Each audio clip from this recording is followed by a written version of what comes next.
다 함께 합장 인사. 반갑습니다. 이제 부처님 오신 날을 기념하는 날이 다음 주인데, 지금부터 우리가 부처님 오신 날을 기념하는 그 의미를 생각을 해 봐야 될 것 같아서 제가 오늘 상상하지 못할 불국세계라고 하는 그 제목으로 이제 말씀을 드리고 싶어요. 과거 불상 숭배와 앞으로 소태산 대종사님의 이 불국세계가 차이가 있습니다. 그렇다고 해서 현대 불교가 전혀 과거의 불교 모습이 있다는 것은 아닙니다. 이미 소태산 대종사님께서 현대의 불교, 미래의 불국세계라고 하는 것이 이렇게 되어 간다라고 하는 것도 현재 불교 세계에서 이루어가고 있습니다.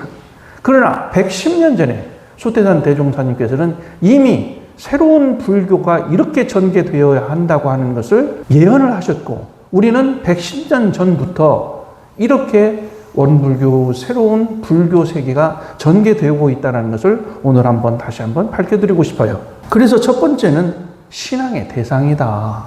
절에 계시는 목불, 금불, 쇠로 된 부처님, 솥가마 위에 있는 부처님, 여러 부처님이 계시는데, 우리가 부처님을 찾아가는 것이 절에 계신 부처님으로 알고 다 거기 가서 삼배하고 절하고 기원하고 쌀 바치고 기와장 바치고 돈을 내고 다 거기서 기도를 했단 말이에요. 신앙의 대상은 거기 가 계셨으니까. 근데 소태산 대종사님께서는 여러분들이 대표로 아시다시피 살아있는 부처님을 누구라고 했냐면은 산부처가 누구냐 그 말씀을 하신 때가 언제예요? 내 며느리가 너무나 불손해서 실상사 부처님에게 공양 좀 올리러 간다. 그럴 때 소태산 대종께서 어찌 득상불만 부처로 알고 산 부처를 모르느냐. 그러니까 이 노인 부부가 깜짝 놀라잖아요. 도대체 살아있는 부처님이라는 것은 상상을 할 수 없고 생각을 하지 못했어요. 그런데 그 자리에서 소태산 대종사님께서는 그대의 며느리가 산 부처라. 그 살아있는 부처에게 며느리가 좋아하는 물건도 해주고 뜻에 맞는 이 불공을 하게 되면 당신들에게 죄 주고 복 주고 지혜 주고 할 능력이 있는 사람은 며느리다. 그 며느리가 곧 산 부처니라. 왜? 우리가 구하고자 하는 것은 복이고 지혜란 말이죠. 깨우침이라는 거죠. 그 깨우침을 주고 복을 주고 지혜를 줄 수 있는 것이 절에 앉아 계신 서 계신 부처님이 아니다. 이 말씀을 명확하게 해주셨단 말씀이에요. 자, 그러면 이 말씀이 경전의 말씀입니까? 아니면 여러분들의 사실적으로 깨달은 부처이십니까? 내 며느리, 내 자식, 내 남편, 내 부인이 산 부처임을 확실하게 알고 그렇게 불공을 드린다고 하면은 이미 여러분들의 신앙은 확고해졌다. 이렇게 말씀드릴 수가 있어요. 그런데 아직도 내 주변의 인물, 내 가족의 인물들이 부처를 안 보이고 그 사람에게 불공할 생각이 안 들어진다면 내가 확실한 새 부처님, 산 부처님은 발견하지 못하고 있다. 그저 무언가가 내가 기도하고 받들어 주실 그분, 그 신이라고 하는 거기에 내가 얽매여 있다. 그렇게 볼 수가 있어요. 그래서 소태산 대종사님께서는 신앙의 대상이 이 사람에게만 있는 것이 아니라 우주 만물 전체가 부처이다. 그러니까 부처의 개념이 인격신이 아니란 말씀이에요. 그냥 사람만, 내 남편, 내 가족, 사람만 부처님이 아니라 온 세상이 다 그대로의 부처이다. 이것이 깨달음이에요. 깨달음. 부처라고 하는 그 본 뜻이 과거에는 사람에 국한되어 있었는데 그것이 아니라 온 만물이, 만사가 다 부처다. 만물이 부처이기 때문에 만물이 움직이는 그 자체가 작용하는 것에 의해서 부처의 발현이 된다라는 뜻이에요. 그러니까 이제 이 연등 하나의 색색등이 참 아름답다. 불빛을 밝으면 내 마음도 밝아지고 내 지혜 광명도 밝아지는 것 같다 하는 그 저 물건 하나가 내 마음을 움직이게 되면 저 연꽃등 하나가 부처의 모습이다 이 말이에요. 우주 자연의 모든 것들이 다 허공법계가 부처라고 했는데, 부처라고 하는 것은 내 마음을 밝혀주고 나에게 복을 줄 수 있는 능력이란 말입니다. 저 연등을 통해서 내 마음이 밝아지고 내 지혜가 깨우쳐지고 저걸로 인해서 내 몸이 하나가 되고 뜻이 하나가 되는 그 대상물 자체가 모두가 부처라는 뜻이에요. 부처의 의미가. 그런데 우리가 자꾸 부처라고 하는 것을 인격의 하나의 신으로, 성인으로만 국한이 될 경우에는 아직도 불국세계가 안 된 것이에요. 그러니까 모든 것이 부처라고 하는 것이 처처불상이라고 하는 이 개념이 확실하게 깨달음으로 오셔야 어딜 가나 내가 부처님 모시듯이 또 그곳에 내가 불공할 수 있는 그 자신감이 생기는 거예요. 그런데 이제 그거를 대종사님께서는 천지, 부무, 동포, 법률 4가지 분류로 이렇게 해놓으신 거예요. 그래서 천지님의 은혜, 부모님의 은혜, 동포님의 은혜, 법률님의 은혜를 깨달아서 그 깨달음에 보은하는 행위가 곧 불공이고, 그 불공하는 자체가 내가 지혜와 복을 얻는 방법이라고 하는 것을 신앙의 대상으로 말씀을 해 주셨고요. 두 번째는 이제 수행과 생활입니다. 영육상전과 생활시 불법, 불법시 생활이 이게 이제 수행하는 과정이에요. 앞에 말씀드렸다시피 이제 수행을 한다고 하는 것은 출가하신 교무님이나 또 세속을 다 버리고 인연 다 끊고 승복 입고 절에서 출가해서 절에서 주로 활동하시는 그분이 전문적인 수행이나 할 수 있다. 과거에 그랬습니다. 그런데 지금은 이제 우리 소태산 대종사님께서는 모든 법이 출가는 이렇게 공부해라, 재가는 이렇게 공부하라는 나눠져 있는 수행 방법이 아무것도 없습니다. 모두가 이 법대로, 이 수행의 방법대로만 하게 되면 성불하리라 라고 하시는 말씀이 우리 경전에 또 대종사님의 말씀에 또 스승님의 가르침에 분명하게 나와 있기 때문에 수행이라고 하는 것이 누구는 따로 이만큼 하고 없다 이 말이에요. 단지 단계는 있어요. 단계. 초보자의 단계 지켜야 할 계문도 있고, 또 그 다음에 법강 학마이가 된 사람이 지켜야 할 심계도 있고 이렇다 말씀이에요. 그럼 법강 학마이 되신 법사님들은 30계문을 그럼 다 뗐느냐? 그게 아니에요. 저희들도 지금 30계문은 계속 그 점검을 해요. 그러니까 이제 우리가 수행을 해 나가는데 단계는 있다. 이 단계를 알아야 좋아요. 단계를 알아야. 이제 부산에 한 그 어업을 생업으로 하는 그 교도가 그냥 턱 걸리네. 응? 어업을 생업으로 하고 있으니까 연고 없이 살생을 하지 말라고 했어도 이 살생을 하는 어업을 하고 있으니 마음이 너무 무겁고 힘듭니다. 그러니까 대종사님께서 이렇게 말씀하셨잖아요. 나머지 29계문까지, 계율까지 지키기로 할 것 같으면 자연히 생업으로 하고 있는 그 살생을 하고 있는 그 직업마저도 변하게 될 기연이 생긴다. 그리고 한 가지를 범한다 하더라도 29가지를 지키기로 한다면 본인뿐만이 아니라 주변 사회에 얼마나 많은 그 공덕이 미칠 것이냐 이 말씀을 하셨잖아요. 그러니까 내가 어떤 계문에 걸린다, 무엇을 못한다는 것에 멈추지 말고 나머지 것을 더 지키려고 노력하거라. 그리고 계문만 나를 이렇게 얽매이고 붙잡고 그렇게 해서 수행하기가 어렵다. 그러지 말고 일상수행요법을 실행하고 솔송여론을 실행을 하고 그렇게 될 것 같으면 얽매이는 것에서 벗어난다. 이것이 대법이라 때로는 조이고 때로는 트고 때로는 스스로가 먹고 때로는 자유스럽고 이것이 수행하는 사람의 마음이다. 이것이 이제 수행 생활의 원리이기도 하고, 두 번째 이제 이 수행을 공부를 한다고 해서 수행을 못하고 일을 못하고 또 나는 직업에 바꾸고 일을 많이 해야 되니까 수행할 시간이 없고 이렇게 분리해서 생각하고 있는 분이 계시다면 오늘 그것을 확 깨버리시고 뚝 끊어버리세요. 일할 때는 일하는데 집중하고 일심이 있으면 그게 수행이라. 또 일이 없고 한가하고 시간이 있으면 그때 내가 일심 정력을 드리는 좌선도 하고 기도도 하고 연불도 해서 일심의 정력 힘을 기르리라.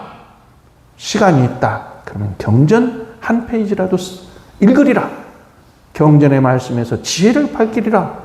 한 장 한 페이지 써서 경전의 말씀과 생활의 실생활을 대조하리라. 이렇게 해서 사리연막, 지혜 연구를 하고 또 행동 실천을 할 때는 정신의 수양력과 사리연마력을 들이대서 결단코 정의 있는 것은 하고 망설이지 않고 하고 버릴 것은 과감하게 버리는 이 실행 힘도 기르리라. 이것이 이제 일상생활에서 내가 생활하면서 일하면서 적용해야 될 3대력의 내용이란 말이에요. 이것이 일과 공부가 떨어지지 않는 사실적인 수행이란 말이죠. 근데 이것을 따로따로 생각하고 나는 수행 방법을 잘 모르겠어요 하면은 아직도 과거 불교에 묶여 있는 거죠. 일과 공부가 따로 있지 않고 일과 공부 그 자체가 수행이다. 세 번째는 이제 불공의 방법. 형식적 불공에서 실질적 불공으로 간다. 사사불공, 아까 처처불성이니까 사사불공이 되어야 되겠죠? 모든 게 부처님이니까 그 일에 대한 불공을 하는 것이 있어요. 근데 과거에는 이제 공약물을 바쳤잖아요.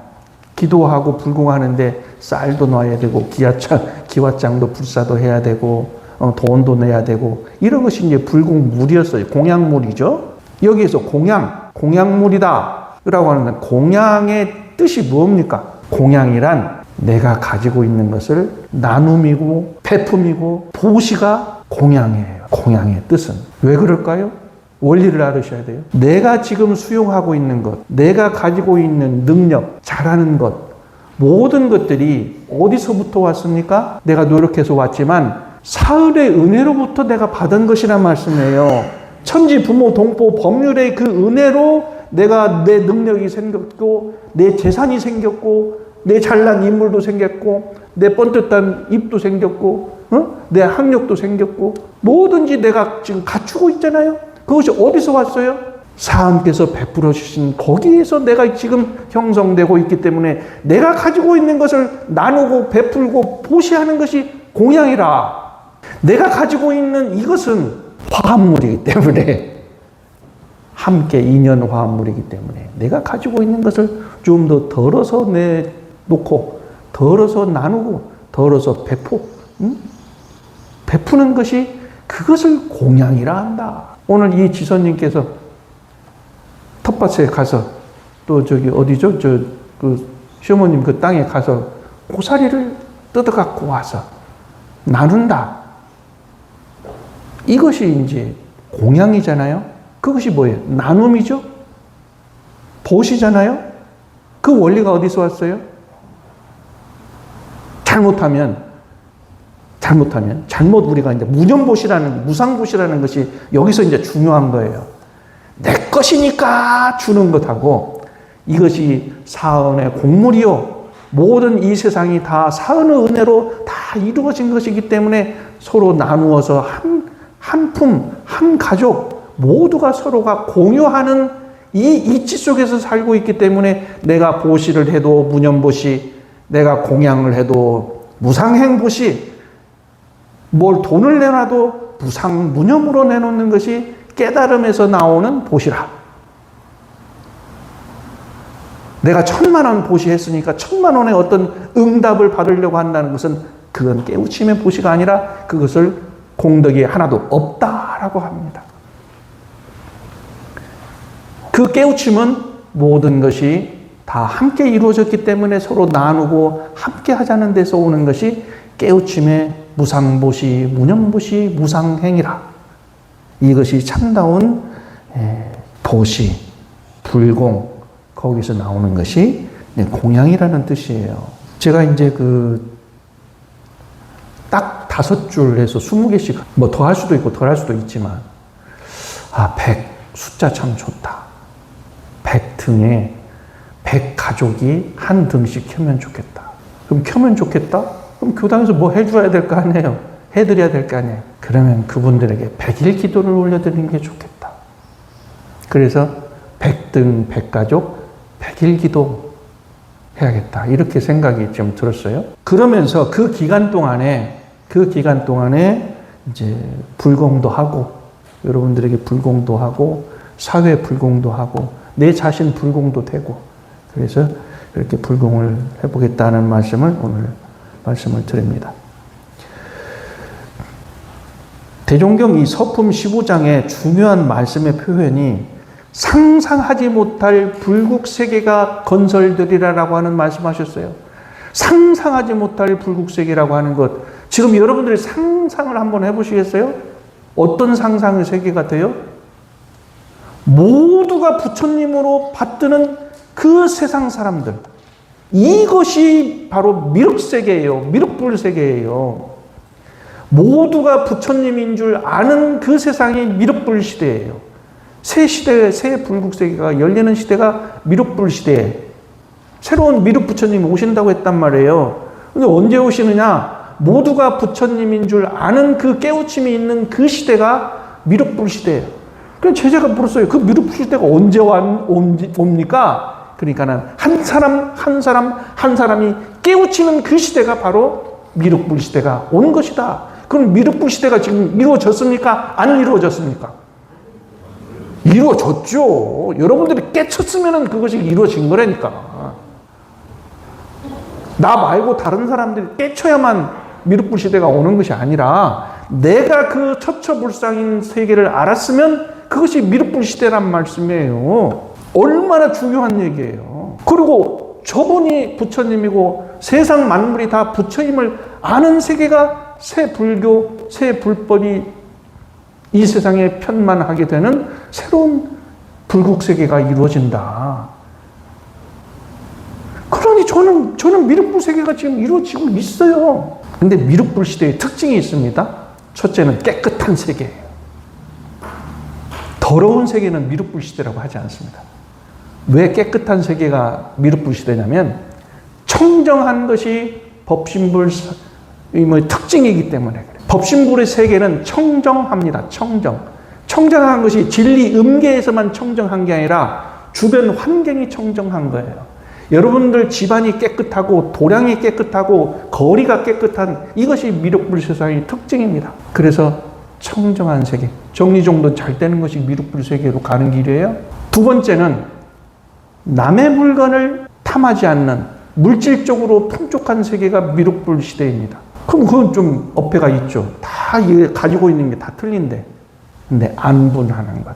물질적으로 끌리지 않고 안분하는 그 마음을 갖고 있는 그 마음의 심량, 심덕이 바로 미륵불 시대에 가지고 있는 그 환경이에요. 이제 이런 것이 상상하지 못할 불국세계라고 하는 것을 소태산 대종사님께서는 이제 말씀을 하셨어요. 그래서 이제 누가 원불교하고 불교하고 차이점이 뭐냐, 원불교의 특징이 뭐길래 이렇게 좀 이상하다, 그럴 경우에는 여러분들은 반드시 원불교는 과거의 불교를 시대화한 종교이다, 불교이다. 생활화한 불교이다. 그 다음에 대중화한 불교이다. 다시 말씀드립니다. 시대화한 새불교이다. 과거의 불교가 아니라 앞으로 시대에 맞는, 즉 앞으로 시대라는 것은 물질 과학 문명이 엄청 발달해서 인간의 능력과 인간의 모든 할 일들을 자꾸 뺏어가고 정신적으로 끌려가고 하는 그 시대에 맞는 불교다. 새 불교다. 그래서 불법을 시대화한 불교다. 대중의 불교다. 승속이 없더라. 교무송 여러분들이 불러주셨죠? 그것을 교무라고 하지 말고 여러분들 이름을 싹 바꿔놓어서 해보세요.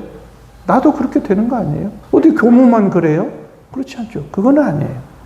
그러니까 이 대중화라고 하는 것은 누구든지 행할 수 있는 우리 신앙과 수행관이기 때문에 누구든지 대중화시킬 수 있는 새 불교이다. 생활의 불교이다. 생활의 불교라고 하는 것은 신앙과 수행이 둘이 아니고 일과 공부가 둘이 아니다라고 하는 것을 분명하게 말씀해 주신 생활화한 새 불교입니다. 그래서 우리 소태산 대종사님의 새로운 불교관, 상상하지 못할 불국토의 세계라고 하는 것은 그 은혜가 풀과 나무에까지 미치고, 안 미치는 곳이 없기 때문에 풀과 나무까지 미친다. 풀과 나무에 미친다는 뜻이 뭘까요? 풀과 나무를 보면 아름답다. 너 참 아름답다. 너 참 존귀하다. 이게 일심동체 되는 그런 느낌이 오면은 그게 이제 부처님의 은혜가 풀과 나무에까지 미치는 거예요. 온 세상 방방곡곡에 내금만방한다. 모든 것이 다 미친다. 방방곡곡에 부처님의 지혜와 덕이 미친다. 그건 누구로부터 미치냐? 누가 해주는 것이 아니라니까요. 여러분들이 그 대상을 그렇게 대할 때 풀과 나무까지도 부처님의 은혜가 미치고 모든 것들이 그 부처님의 세계로 화한다고 하는 것은 내 마음이 그렇게 밝아지면 그렇게 된다니까요. 오늘 감상담이 그걸 뜻하고 있어요.